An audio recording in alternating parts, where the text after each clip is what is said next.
गठबंधन दल के प्रत्याशी माननीय हफीजुल हसन अंसारी साहब झामुमो के टिकट पर चुनाव लड़ रहे हैं और उनके चुनाव प्रचार के लिए अब धीरे धीरे महागठबंधन दल के जितने भी बड़े नेता हैं, सरकार में जो मंत्री हैं, वो अब धीरे धीरे मधुपुर में उनका जुटान होने लगा है। इसी क्रम में आज उनके आवास पर श्रम नियोजन प्रशिक्षण मंत्री सत्यानंद भोक्ता जी आए हैं और हफीज साहब के चुनाव प्रचार में आज से वो मैदान में उतरेंगे और धीरे धीरे जैसे जैसे चुनावी सरगर्मी बढ़ते जा रही है, प्रत्याशी भी रेस हो रहे हैं। बातचीत करेंगे इसी क्रम में कुछ हफीज साहब से कि किस प्रकार से उनका प्रचार चल रहा है और क्या जनता की अपेक्षाएं उनसे है। जी सर, क्या अपेक्षाएं हैं अब जनता की? क्षेत्र में आप घूम रहे हैं लगातार और जैसे कि मुझे पता चला है कि दिन में आप दिन रात मिलाकर 18 घंटे क्षेत्र में रह रहे हैं, क्या रुझान दिख रहा है? बहुत अच्छा रुझान है और आज तक के इतिहास में जो मधुपुर में नहीं हुआ था वो चीज़ होने जा रहा है। आज जिस क्षेत्र में भी जा रहे हैं भारी समर्थन मिल रहा है और मुझे उम्मीद है कि जिस तरह गठबंधन के सारे सीनियर नेता लोगों का जो जनसंपर्क आज से कल से शुरू हुआ है, उसमें हम लोग भारी मतों से कामयाब हुए। अभी तक जो मैंने देखा, अब तक जो आपका प्रचार रहा, खुद आप अकेले अपने दम पर इतने दिन तक आप रेस में रहे, तो कहीं ना कहीं भाजपा आपसे पीछे दिखती रही है। क्या आखिर कारण है कि जनता का आपसे जुड़ाव इतना लगाव? देखिए, झारखंड मुक्ति मोर्चा केडर का पार्टी है। यहाँ हर एक केडर अपना जी जान लगा करके क्षेत्र में आज 3 महीना से लगे हुए हैं और कहीं न कहीं क्षेत्र की जनता को भी दुख है हाजी साहब के गुजरने का। वो भी ये चाह रहे हैं कि हाजी साहब के अधूरे सपनों को हफीज के द्वारा हम लोग पूरा कराएंगे। आज से रामेश्वर उरांव जी कैंप कर रहे हैं, कल से मुख्यमंत्री जी खुद कैंप करेंगे 14 तक। तो क्या किन वादों को लेकर क्षेत्र में जाएंगे, क्या काम सरकार के द्वारा, उनको किस प्रकार से गिनवाएंगे? देखिए, जैसे मुख्यमंत्री जी नॉमिनेशन में आए थे तो उन्होंने कहा था कि मैं अपना राजनीतिक हाजी साहब, गुरु जी और जो सीनियर नेता हैं, इन्हीं के देखरेख में बचपन से ही इन लोगों का मार्गदर्शन मिला है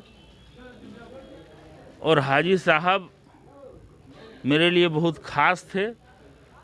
पार्टी में जब भी कोई संकट आता था तो हाजी साहब सबको मिलाने में एक अहम भूमिका निभाते थे। उन्होंने ये भी कहा है कि ये इलेक्शन मेरे लिए खास है, ये इलेक्शन में लड़ रहा हूँ और झारखंड मुक्ति मोर्चा या गठबंधन, यहाँ तक कि विपक्ष के जो सीनियर नेता है जिनसे मुझे बात हुई, उन लोगों ने भी मुझे आशीर्वाद दिया और उन्होंने यही हमको बोले कि आप जिस शख्स का बेटा हैं उस शख्स का मान मर्यादा, उनका जैसा इखलाक किरदार जो था, उसको आपको संभाल के रखना एक बहुत बड़ी जिम्मेवारी आपके ऊपर आ गया। और पक्ष के साथ साथ विपक्ष के भी जो अब्बा के साथी रहे हैं, चाहे सरजू राय रहे हैं, सीपी सिंह रहे हैं, जो सीनियर और रहे हैं, सबों ने मुझे आशीर्वाद दिया है कि आप जाइए और कामयाब होकर आइए। राजद कोटे से मंत्री हैं सत्यानंद भोक्ता साहब, श्रम मंत्री हैं और आज से वो चुनाव प्रचार में क्षेत्र में उतरेंगे। किन वादों को लेकर सर क्षेत्र में जाएंगे? देखिए, सबसे पहले तो हमारे स्वर्गीय हाजी हुसैन साहब थे, उनके नहीं रहने से अपूर्णीय क्षति विधानसभा में हुआ, राज्य में हुआ, तो सहानुभूति का लहर दूसरा जो एक बरस राज्य सरकार ने जो कोरोना काल में काम किया, बचने में, बचाने में और प्रवासी मजदूरों को लाने में अब बेहतर काम हुआ है, तो जनता ने विकास के नाम पर, सहानुभूति के नाम पर मोहर लगाएगी और जीत ऐतिहासिक मतों से होगा।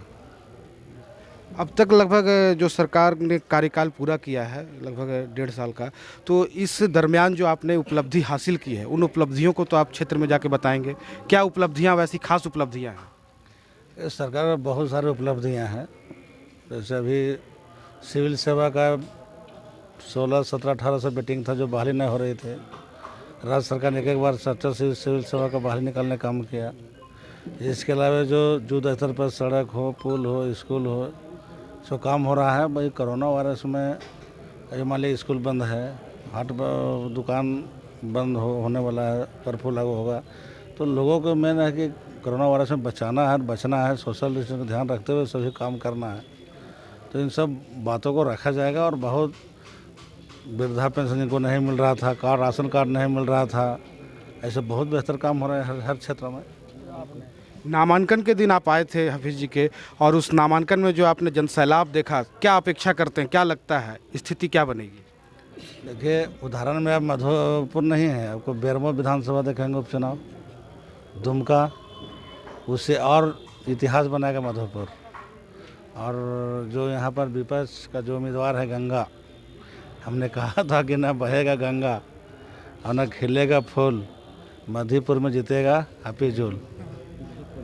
क्लियर है? चलिए, बिल्कुल साफ तौर पर मैं हफीज़ जी के प्रति अपना जनसमर्थन और लोगों से अपेक्षाएं कि अधिक से अधिक इनके पक्ष में अपना समर्थन दें। और इस बार यहाँ से जो मरहूम हाजी हुसैन अंसारी साहब जो लोगों की सेवा के लिए दिन रात तत्पर रहते थे, उसी क्रम में उनके पुत्र हफीजुल साहब भी रहेंगे और क्षेत्र की जनता की सेवा के लिए 24 घंटे उपलब्ध रहेंगे।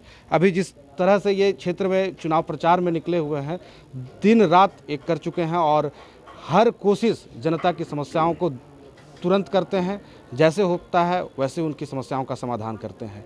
सहयोगी सत्यम जी के साथ रामचंद्र झा, न्यूज़ लाइन, मधुपुर।